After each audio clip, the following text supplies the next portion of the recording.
bise cala umbonge cala wena wente inthando yakhe ngoba konke lokho sikwemukela ngokukholwa ngefaith empilweni yakho ngiyona leshintsha simo semuntu egameni lika Jesu yasukuma lendoda emalanga bekade ehleti wona ngwathi mangakhi lebekaze ilele kiwo kuloluhlaka kepha ngekuthi nje Jesu Kristu wathi akasukume athathe uhlaka lwayo ngekuphathima kweliso yasukuma yathi akusilo uhlaka lesingacabanga sibuke ngemvotha kepha asowubuke wena utibuke wena ukuthi uphila yiphi impilo egameni lika Jesu ngabe vela ukhona luhlakeni kwa wena bakhona ke bantu uNkulunkulu abathenzako njengebafundisi labaphakamisa umuntu esimeni lekangathi ukuthi utawuphuma njani kiso kepha amsonzete kuJesu sikusonzete kuJesu ngekukholwa nalamhla siyakusonzeta ukuthi ashintshe impilo yakho Jesu Kristu sisebenzisa ukukholwa kuze wena utokhona ukuthatha uhlaka lwakho usukume uhambe udumise uNkulunkulu egameni lika Jesu labanye sebavele nakuba lamadoda abanekukholwa ngoba labanye baba letizathu awu njengoba kugcwele la ngekhathi angeke sikhona ukungena labanye ngabajika labanye ngivele ngabe babona ukuthi kude lesingabwenda asikujikise kumbe lusuku lolunye lutaba khona lokuthi sikulethe kuye kepha labantu banquma empilweni yabo bathi hayi khona siyawufaka amandla mo sikuphakamise sikusondele phambi kwaJesu Jesu Kristu wazintono takhe ngithethelelwe egameni lika Jesu nalamhla emini yathi kahle ukuthi tawusukuma udlulise uNkulunkulu kwemizuzwana nje impilo yakho tabe seyishintshile seyigucukile ngekuphathima kweliso bese uyasukuma udumisa uNkulunkulu ubonga ubukhulu bakhe nebukhosi bakhe egameni lika Jesu haleluya ngicela siphethe nali lekugcina khona lapha ku verse 26 bonke bafu bamangala ngokwesaba lokukhulu bavumisa uNkulunkulu maye thile sibone timvo letimangalisayo lamhla lapha haleluya bonke bantu bamangala ngale timvo letendekile kumangala kwabo bathi awusibone timvo letinkulu namuhla angathi empilweni yakho kuthi uNkulunkulu nasakwendele empilweni yakho asakusukumisile kulesimo lokiso utawukwenta njani ngoba abantu batawumangala ngoba bakwati ngendlela lebakwati ngayo namuhla keja impilo yakho naseyigucukile seyishintshile batawumangala ukuthi namhla sibone tintfo timangaliso letinkulu egameni lika Jesu kumangala kwabo kwaba netizathu labanye labatibeka kepha Jesu Kristu watibonakalisa kule ndoda egameni lika Jesu bonke bantu bamangala konke labo lokufunako ngawutsitheleke kuphi empilweni yakho futhi kufezeka kwesethembiso saNkulunkulu uthakuphe amandla ngicela ukuthi wathi ukuthi sonawe amandla letinto okade ulithi ngempilweni yakho setikhona uNkulunkulu impilo yakho soyishintshile soyiguculile setivele tinto setifezekile empilweni yakho egameni lika Jesu usambukela lapha ekhaya yathi ukuthi impilo yakho seyigucukile seyishintshile unako ukukholwa empilweni yakho umemukele Jesu Kristu empilweni yakho ngoba kuye sita ngokukholwa nekumethemba yena nekukholwa impilo yethu seyigucukile seyishintshile egameni lika Jesu. Praise the Lord. Hallelujah. Amen. We need to have faith. Hallelujah. When you read the book of Hebrews, hallelujah, chapter 11 verse 6, hallelujah, it says without faith it is impossible to please God. Hallelujah. Mark 10 from verse 46.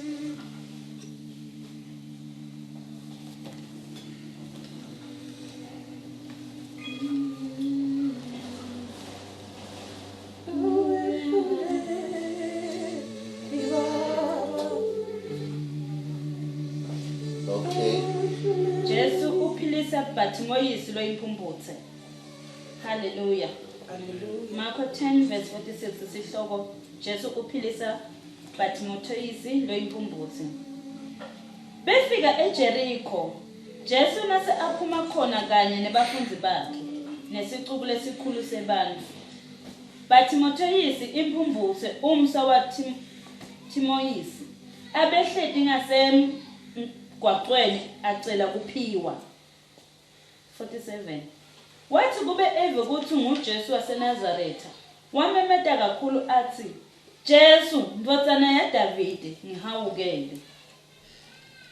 48 Labanyende bamkhahlameda bathi akathule kodwa kwabashangathi bambangile washo kakhulu wathi ndodana yaDavide ngihawukele. Jesu wema wathi mbiteni bayibita lemphumputhe bathi ungesabi sukuma uyakubita Jesu. 50 Yahlala phansi lijazi layo yalahla phansi lijazi layo yasukuma yabanga kuJesu. Jesu wayibita wathi ufuna ngikwendeleni. Lemphumputhe yathi mfundisi wami manje ngibone nje.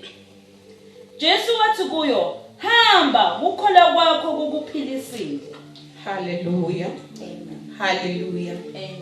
The Bible says Jesus was passing to Jericho with his disciples. Hallelujah. Amen. And there was a man, Bartimaeus, who was standing by the highway. He was always begging. Hallelujah.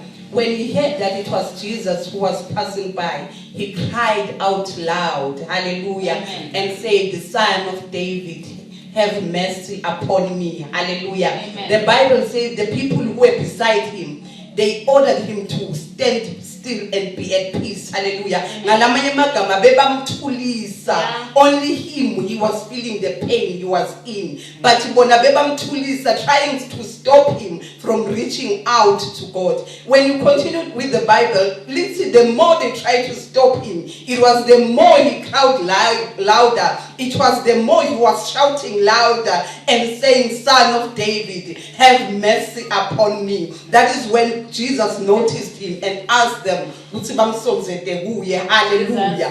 And he asked Bartimaeus, what do you want? What help do you want from me? Hallelujah. If only I can regain my sight. Hallelujah. Only his stubborn faith. Only his stubborn faith was able to help him. Hallelujah. Yeah. Imagine if he was to keep quiet because the people around him bebamthulisa. But hayikhona uba umsimbo. Hayikhona qhubeka uhlale lapho wena ubheke. Hallelujah. Because it's hamba nenkosi yemakhosi. Hallelujah. You know when our king is passing, you're not allowed to just reach out to him. You are not allowed to even shout. Hallelujah. But this blind man who knew the pain he was in, this blind man who knew what he wanted, hallelujah. He said, it doesn't matter if you want me to keep quiet, but hallelujah. I am shouting on top of my voice because I want help. His faith was stubborn. They tried to stop him. They tried to keep him quiet. They tried to make him sit in that situation, hallelujah. But he knew, he understood clearly, if I let this chance pass by, if I let Jesus go without me crying out to him, my situation will not change. I am speaking to somebody today who is in a difficult situation. I want you to reach out today. It doesn't matter how long you have tried. It doesn't matter what has been stopping you. But today, as you call out to the name of Jesus, your situation is going to change. Amen. We are talking about stubborn faith. Hallelujah. Amen. When everything in the physical seems senseless. Hallelujah. Oh yes, Lord. You ought to go on your knees. Elevate yourself spiritually so you can have a view. Hallelujah. When all the things when hallelujah, you and call out to God. Elevate yourself spiritually through prayer so that you can see the light. Hallelujah. If your faith is stubborn, hallelujah, Jesus. this is the generation that will survive this season. My God. when this world is attacked by so many things, only the generation that is stubborn faith will survive. Jesus. Hallelujah. Amen. I want us to read Luke 5, hallelujah, from verse 18, hallelujah. My God, hallelujah. The Bible says, Bartimaeus, he was blind. Abephila ngecela la bekahleti khona on the highway. When he heard Jesus passing, hallelujah, he cried out loud. Despite them saying, Tula, this is the King of Kings. Binza. He said, no. This is my only chance to get help. I am not letting this man go. He cried louder. In fact, the more Bamtulisa was, the more he was shouting louder. That is when he was heard. Because the pain he was in, his faith was stubborn. My God. We cannot please God without faith. We can never please God without faith. Hallelujah. Amen. Luke chapter 5. Hallelujah. Verse Luke 5 verse 18. Lamanye emadvodza eda atfelelenye indvodza ngeluhlaka laleyife luhlangothi. Etama kuyingenisa endlini ayibeke embi kwaJesu. Ehluleka kuyingenisa ngobe bantfu bebabanyenti baminyetelene kakhulu. Ngakho base bayayethwala bakhwela nayo etulu eluphahleni. Bavula sikhala bayehlisela phansi ngeluhlaka lwayo bayibekwa embi kwaJesu. Jesu nakabona kukholo kwabo lokungaka wathi ndvodza tono takho tithethelelo.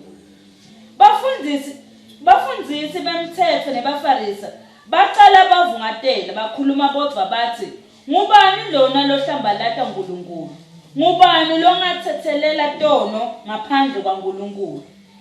Jesu wakubona lokubutana kwabo wabaphendula wathi yini lena leniyibuta etinhlitweni tenu? Ngukuphi lokulula ekutheni uthethelele tono takho noma ukuthi sukuma uhambe? 24. Ngitanyikhombisa ke ukuthi indvodzana yemuntu inemandla ekuthethelela tono emhlabeni. Wase uthi kulobekafe luhlangothi ngithi kuwe sukuma uthathe luhlaka lwakho uhambe uye ekhaya. Ngekuphathima kweliso nemvodza yasukuma embi kwabo bonke yathatha luhlaka lwayo yahamba yaya ekhaya ivumisa uNkulunkulu. Hallelujah. Amen. Hallelujah. Amen. We have lost our help Jesus. because of Emma procedures and protocols. We have lost Emma blessings there because we try to honor order. Hallelujah. When you allow Bible, listen, this man was sick. Hallelujah. Such that he was being laid on that bed. Hallelujah. They knew, see, the healer is only Jesus. Hallelujah. And they wanted to bring that man to Jesus where he was. Hallelujah. But because they had to come with the plan B. Hallelujah. Little Bible, they opened the hole in the roof. Hallelujah. Hallelujah. By to the feet of Jesus Christ. Hallelujah. They made plan B. Hallelujah. That was the stubborn faith. Hallelujah. Some of us would have given up. Hallelujah. Some of us would have said, I will go there some other time. Hallelujah. But the Bible says these men, they opened the hole through the roof. Hallelujah. And they put this man where Jesus was. Hallelujah. Hallelujah. If it was me and you, hallelujah.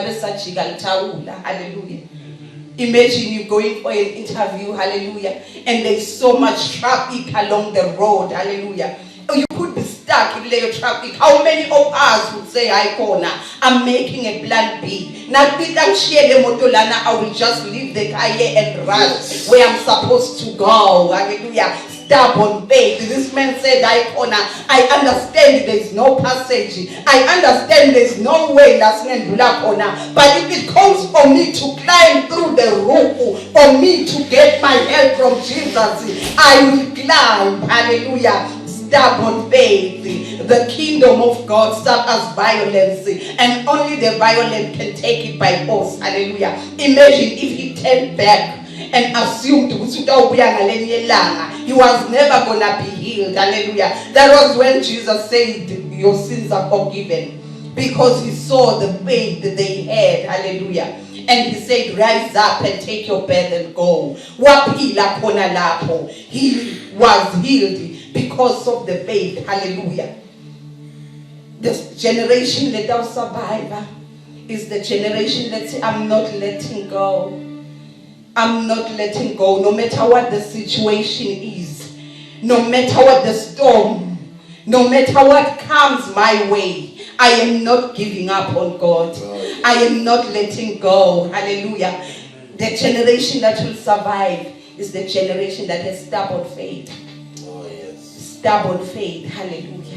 Stubborn faith. Hallelujah. My God and my Father. No mangabe Timothy avimba. Angeke ngasuka kusimakathe. No mangabe akukhanyi. But I'm not letting go. Hallelujah. The Bible says they made the passage through another way because they knew what they wanted. Bebathi kuthi kuphila kwethu kulana akukho encenye lapho engabheka khona kuphila kwethu kulana. This is the only chance we have. And they were healed. Hallelujah. They were healed. Hallelujah. Lastly, we're gonna go look at Matthew 15. Hallelujah. My God and my Father, from verse 22. From verse 22. Yes, Lord. Matthew 15 verse 22 funza kanje. Ukhalabahasu. Umfati labe ngumkhenani wakuyo leyo ndzawo wenda kuJesu akhala athi ngihawukele Nkosi mvotsana ya Davide imvotsakati yami iphephe lidimoni kabi. Verse 23. Kodwa Jesu akazange amphendule. Bafunzi bakhe base basonzela kuye bathi mxotshe lo mfati ngobe namu Solomane uyasilandzela uyakhala. 24. Jesu waphendula wathi angekapfunyelwa kulomunye umuvu kuphela emvini letilahlekile letingema Israel. 25. Kepha lo mfati wasonzela waguqa embi kwakhe wathi Nkosi ngisike. 26. Jesu waphendula wathi akukalungi kuthi kudla kwebamfana kulahlwe etinjeni. 27. Umfati waphendula wathi yebo Nkosi uqinisile, kodwa letinja tiyafola emavuluka lasele kubanikati bawo. 28. Ngakho Jesu waphendula wathi awu maye kukhona kwakho kukhulu, akwendeke kuwe njengekufisa kwakho. Imvotsakati yakhe yasinza ngaleso sikhathi. Hallelujah. Stubborn faith.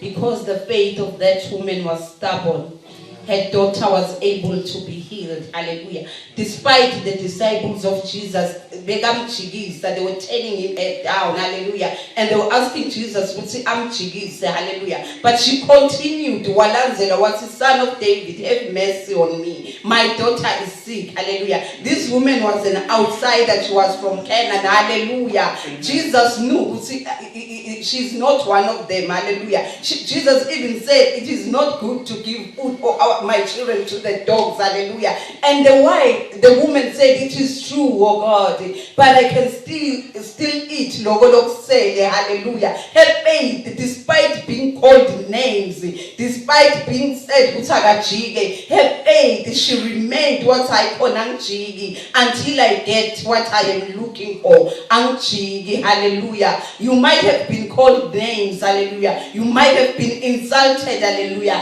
And decided to change, hallelujah, and decided to stop doing what you were doing because they have labeled you, hallelujah. But today, God is calling for people to stand up to what we believe in, despite the situation, hallelujah. You can call me names, but I'm not letting God go, hallelujah. Thank you, Jesus. Namuhla mlaleli, hallelujah. God wants us to reactivate our faith. Timo ngabe tisqueshisile. Timo ngabe tende khona doubt ukuthi we serve a God. But today, as we're going to pray and reach out to God, hallelujah. I have said it, when everything in the physical doesn't make sense, we ought to go on our knees and elevate ourselves spiritually. We are going to pray now, hallelujah. We are going to pray and our faith is going to be elevated, hallelujah. Amen. Amen.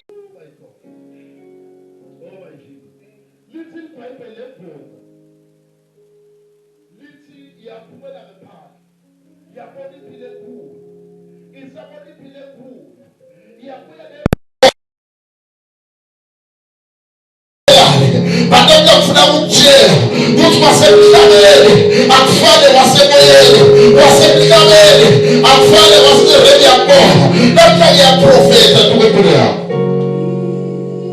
uba operatiswe kwasemhlabeni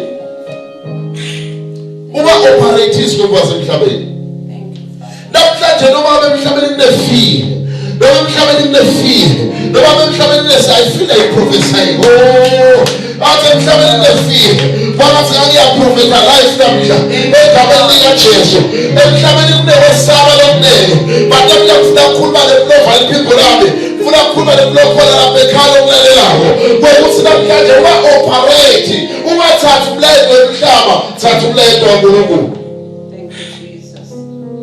Ukhona umlayezo kaNkulunkulu. Father, thank you. Khona uNkulunkulu lakusho.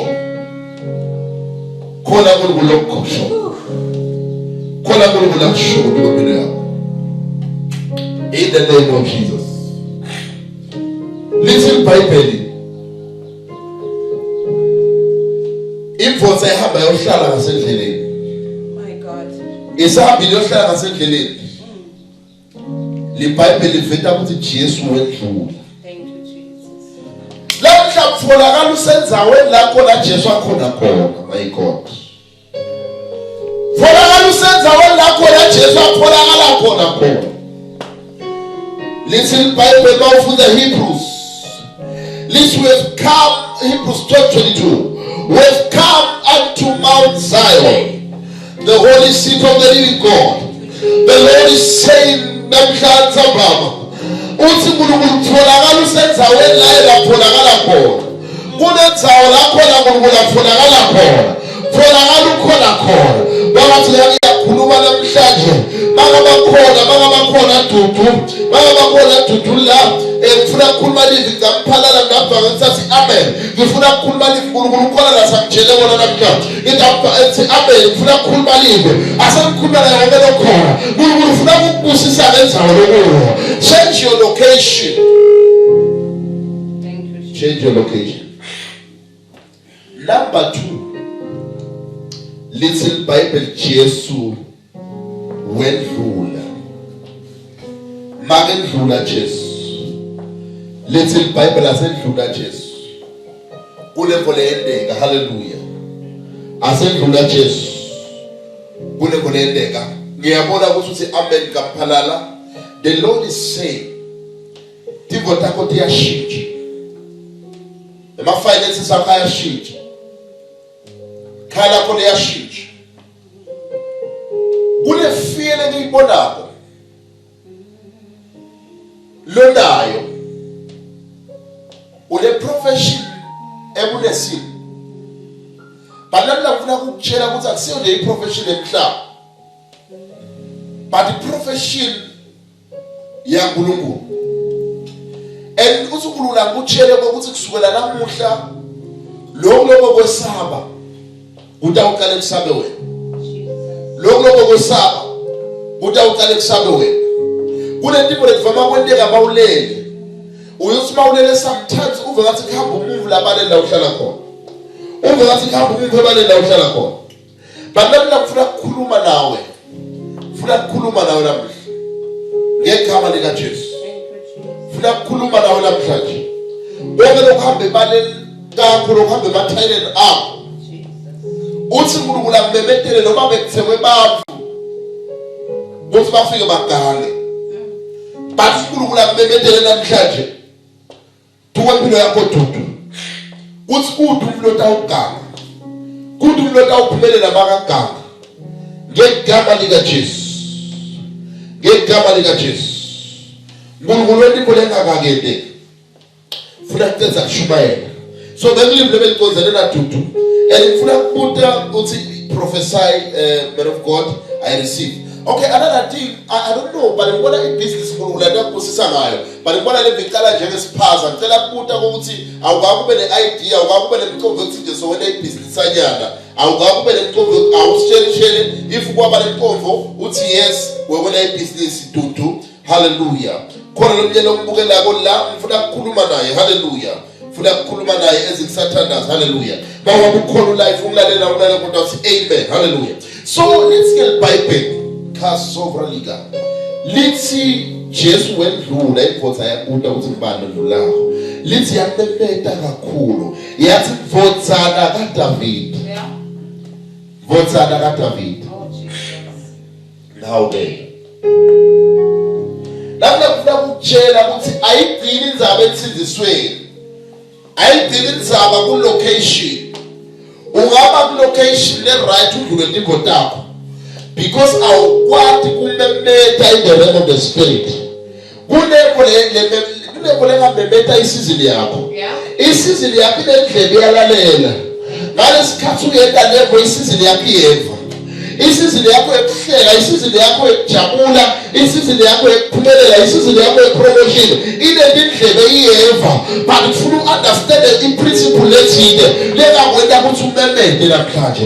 Ngekunikela kwakho usenda umnikelo wakho. Ngokuthi usenda umnikelo wakho nyalo kumemeta kunevakaleka. Ngokuthi namhlanje uqala ufakaze kunedimbo lekuvakaleka. Hallelujah. Kunedimbo lekuvakaleka. Hallelujah. Uyaconfirm atutula? Yes. Uthi yes lihle ngithendisa from home. Hallelujah. Unkulunkulu uthi akuthiyele my daughter ukuthi wena usatokumangalisa. Usatokubusisa ngesupermarket. Ngibona isupermarket, but le supermarket ilibethe ngibona i-complex. But the complex ibhalwe igama lakho. Ezinsabona i-complex ngena kule complex in the realm of the spirit. Ezinsangena kule complex ngibona indzawo lapho dayisa impahla khona. UNkulunkulu utakubusisa ukuthi ungene ibhizinisi ibinele impahla. UNkulunkulu akutshele ukuthi lena isizini yakho. Kune-number ngiyibonako lentakushayela between namhla nakusasa. But the number lentakushayela ngibona iphethe imali yakho, ngibona ureceive imali dudu in the name of Jesus. Sengiyathandaza ngegama lika Jesu. Sengiyathandaza ngegama lika Jesu. Sengiyathandaza ngegama lika Jesu. Sengiyathandaza ngegama lika Jesu. Akwendeke njengoba ukuthi I receive, akwendeke njengoba ukuthi I receive in the name of Jesus. Naye wonke lokubukelako nambukela khona. La ubukela khona sitawuthandaza nawe namhlanje. My God. Ukholwa kwakho akumemetheke. Isizini yakho ifuna kuvala iphimbo lakho. As there's something that I would have called over Vagalek. As there's something that I would have Vagalek about baby. And right now turn as a now. Now turn as a now. From Sila Kola is again. Tatamad the Gobish. How about Tatamad who are telling a Gobish? Get you with Tatamad in the Yako right now. For that turn as a now. That turn as a now.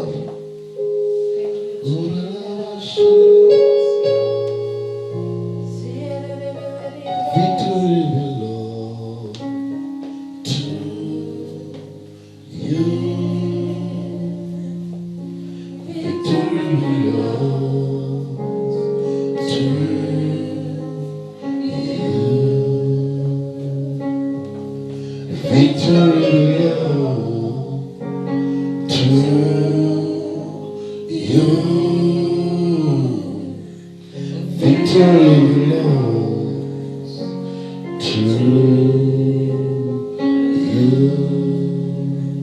The Lord says something. Sibongeleni. Kunenhlolo evama ukuphatha. Ikuphatha ikhawu yashintsha lihle hamba ihle ibuye. Ngifuna ukuthandazela namhlanje thatha imali endlini la ukhona khona.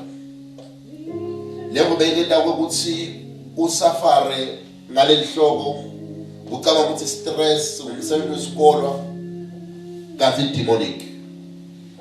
Thatha imali endlini yakho waphathe right now. Mabe sibongeleni ukuconfirma ukwathi lokuthi uthi yes man of God ngiyakwadi. Ngibona wena lo comment yakho la. Hallelujah. Wona lomunye baro social krenos Derika sujalika Pendrodos Jehovah says in Amadi right now Ngilawuthandaza nawe in the name of Jesus. Yes my Father. Ngibona even lebona la be affecta even mawuya emkhuhlaneni wabomanga. Yes ngibona I problem lebe ivama kwendeka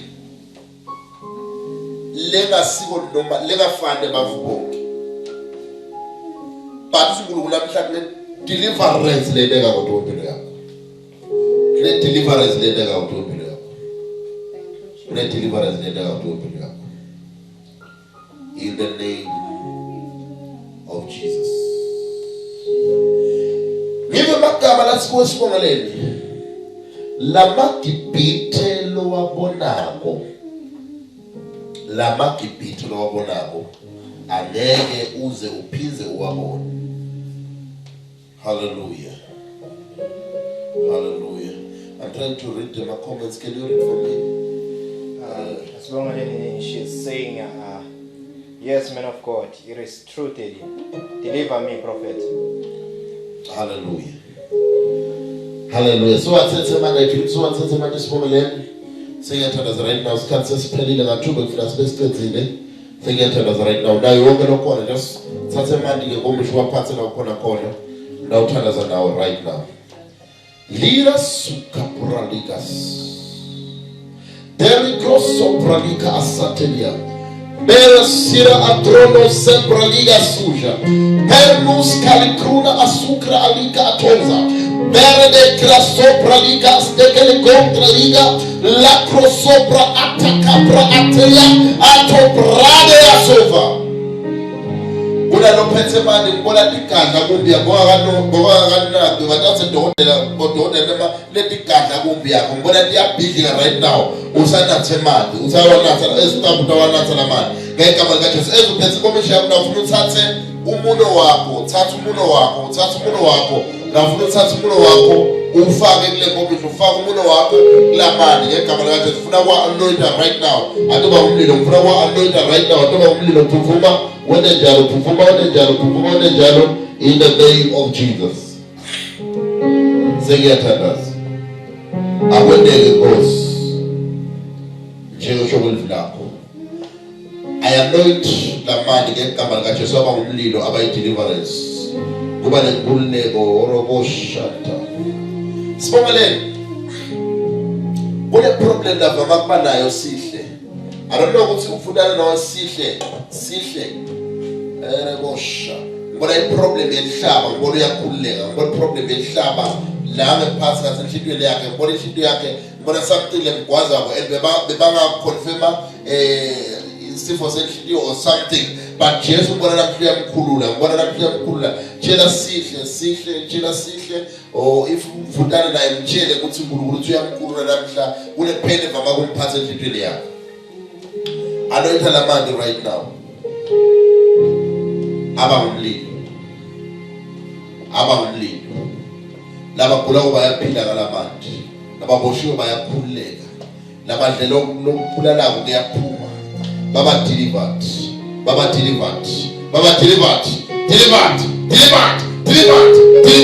In the name of Jesus. Right now mfuna kubeka sandla sami tukwempilo yakho. emathekwa anointing funa kuya sandla samntu wakho ngegama nangegazi likaJesu. In the name of Jesus. Yes, Lord.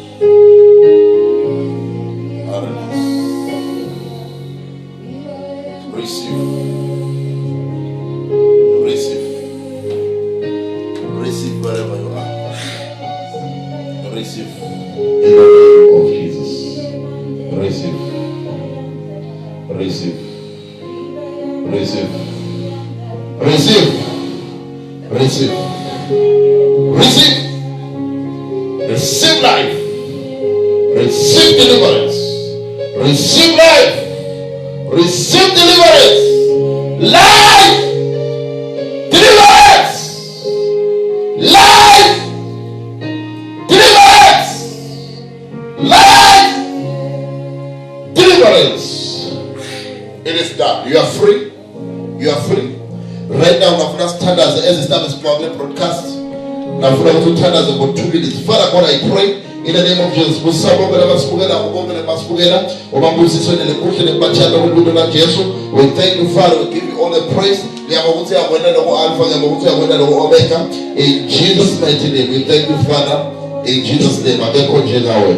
Akekho fana nawe. Uyababusisa, ubavulela iminyango, ubusisa wonke lokubolela studio, wonke losevideo uyavulela iminyango, wonke losishele live, wonke lokuselo thine, uyambulala, uyambusisa ngegama likaJesu, ngegama likaJesu. We thank you, Father. We give you all the praise in Jesus' mighty name.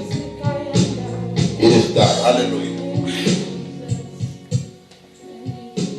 Hallelujah. Praise the Lord. Hallelujah. Okay, right now, as established Puma, Jehovah sewathandazele manje, Jehovah sesiwathandazele. Ngicela ukuthi bashile bawathathe manje wherever nabakhona khona. Ngicela uthathe manje lebe wathandazele uthathe wanathe right now. Nabantu asho umangaliso wathathe wanathe right now. Wathathe wanathe right now. Wathathe wanathe right now. Wathathe wanathe right now. Mbona badimona yaphuma ehamba, mbona kugula ke ehamba ngegama likaJesu. Unkulunkulu uyakhulula, ende phambi uNkulunkulu yakubusise, uNkulunkulu akakumangalise, uNkulunkulu akubonele khona ngasazendeke. Lapho lentsambo memetele ezisiphuma njengoba sivile ukuthi siyambonga uhulumende wakwala njengoba sivile ukuthi inamba sesibanga 70 siyahlangana lapho lentsambo ukhumbude wena mzalwane ukuthi amasevisi eVasekasteli fika atawubuya atawubuya utawuthi updateke ukuthi sitawona njani amasevisi eVasande ayabuya so akuleli viki leli tawo. God bless you. Amen. Bye bye.